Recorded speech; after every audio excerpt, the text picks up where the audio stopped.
This is spiced chicken potato bowls, 503 calories and 53 grams of protein per portion. Incredibly easy to make and perfect for storage and reheating. We'll do the longest stuff first. We're going to need 1 kilo or 2.2 pounds of any all-rounder potato. We don't need to peel these, just give them a wash. And we're going to slice these into strips, about medium to large size. Stack those strips up and then rotate, dice these into those nice large pieces. Try and be consistent, that way everything is going to cook at the same rate. Place the potatoes in a bowl and add in 2 teaspoons of smoked paprika, 1 teaspoon of ground cumin, and 1 teaspoon each of onion and garlic powder. Season to taste with salt and cracked black pepper, 15 cracks worth. Add in 1 tablespoon of olive oil and then mix this around and make sure everything is completely coated. You want those potatoes turning that nice bright red colour. Tip them out onto a baking tray lined with parchment paper and then spread them about so none are sitting on top of one another. This can be done in the oven and in an air fryer, and we're going to cook these for about 25 to 30 minutes until soft and golden. Now for a really quick and simple pico de gallo, we're going to need 3 Roma tomatoes. Slice these and dice them into those nice small pieces. You can remove the pulp if you prefer. It will make the pico de gallo a little bit more runny, especially if we're going to be storing this. Along with that, we also need 1 red onion. This can be diced into small to medium sized pieces and trim off any excess flesh from around the root, and all of the scraps can be saved for its stock. We're going to be using 1 small to medium jalapeno. You don't have to use these if you don't want to, but they're not very spicy at all, but they just add that nice sweetness and that nice peppery note. Remove the seeds or keep them in if you prefer, and then slice these into thin strips and dice into small to medium sized pieces. To add a little bit of fragrance, we're going to be adding coriander or cilantro. This is 10 grams or 0.3 ounces. Scrunch it up and roughly chop into small to medium sized pieces, making sure that there's no large leaves or stems. If you think this tastes like soap, you don't have to use it.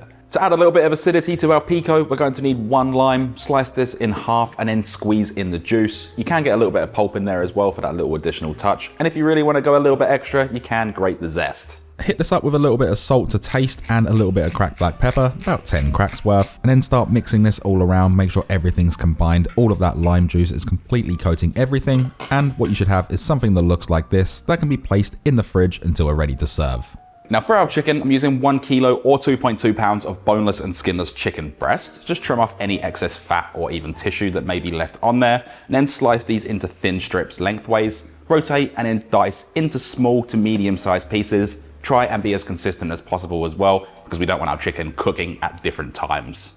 To this, add 2 teaspoons of smoked paprika, 2.5 teaspoons of garlic powder, 1 teaspoon of ground cumin, a pinch of chili flakes, which is optional, half a teaspoon each of dried oregano and dried parsley, and then season with salt and cracked black pepper, 20 cracks worth. Add in 1 tablespoon of olive oil, and then get in there with clean hands and mix this all together until that chicken has changed colour and you have something that looks like this.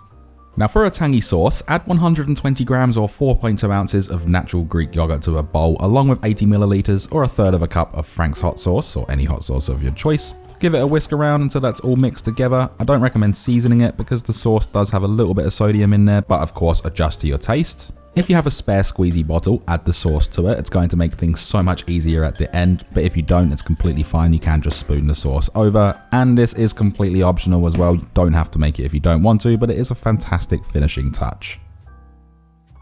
Place a large high-rimmed pan over a medium-high heat. I'm adding in a touch of spray oil. You can add about 2 teaspoons of regular olive oil here if you wanted to, and then add in half of the chicken, depending on the size of your pan, and I do recommend doing this in batches because we don't want to steam our chicken. Let the chicken sit for about a minute to build that golden crust, and we're going to cook this for a total of about 5 to 7 minutes until that chicken is cooked through. And by the way, I'm not stirring it the whole time. This is just the way the video is edited. When that's done, we can remove the chicken from the pan and place it into a bowl to set aside for the time being. Place the pan back over a medium-high heat and repeat the same steps with the remaining chicken. Once it's all done though, we can add the chicken back in along with any resting juices. Add in half a cup or 125 milliliters of Frank's hot sauce or any sauce of your choice, and 1 tablespoon or 14 grams of unsalted butter. Mix that around, allow the butter to melt. It's going to help stabilize the sauce and make sure that that sauce is completely coating the chicken. Cook this for 1 minute until you have this really nice, delicious looking glaze, and then we can remove this from the stovetop.